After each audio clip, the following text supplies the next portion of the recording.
Frankenstein was a novel written by a travel young woman back in 1818 called Mary Shelley. This book talks about dark themes like betrayal, murder, and crazy scientific experiments. Mary Wollstonecraft Shelley was a well-known novelist from the 19th century, best known for his Gothic novel Frankenstein. She was born in London on the 30th of August, 1797. Shortly after she was born, her mother died. Thus, she was raised by her father. Mary was homeschooled with her father's political ideologies and had an overall rich education. Her childhood was rather complicated, mainly because of her relationship with her stepmother. When she was 17 years old, she started an affair with a political follower of her father, Percy Bysshe. That man would later become her husband after his wife's suicide. Percy and Mary tried to conceive children, which only one after 4 attempts would survive. Soon after her only surviving child was born, Percy drowned in a sailing trip.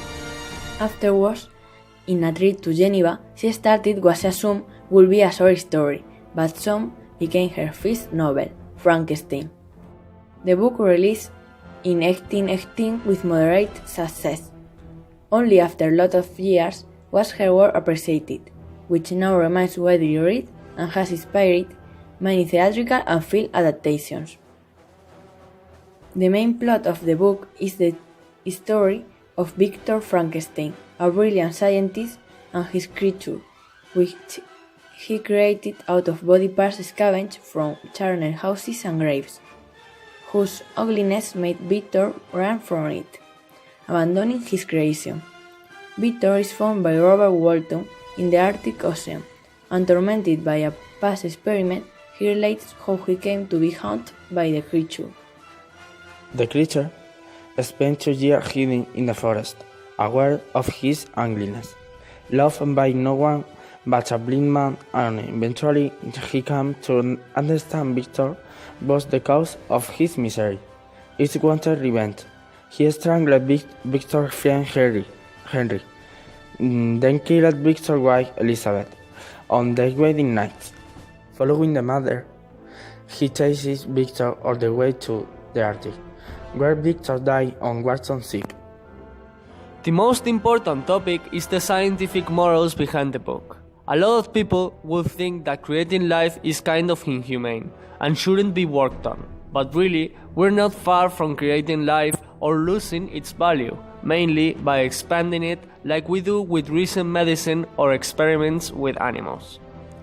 We should take a look at what we need to experiment on, rather than what we can do. Where do we draw the line between something inhumane and something acceptable?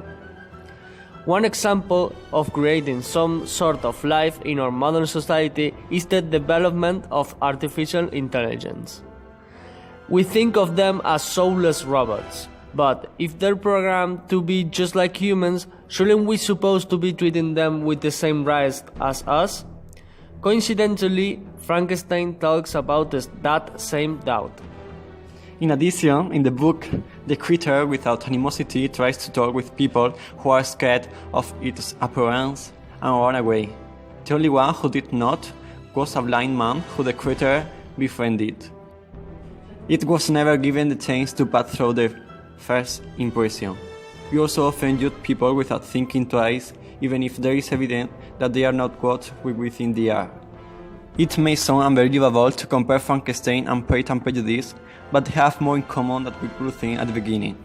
They both talk about the prejudice people have when they meet somebody for the first time, not giving a chance to know them. You know what it is said, never judge a book by its cover. That is the moral we can get for both stories.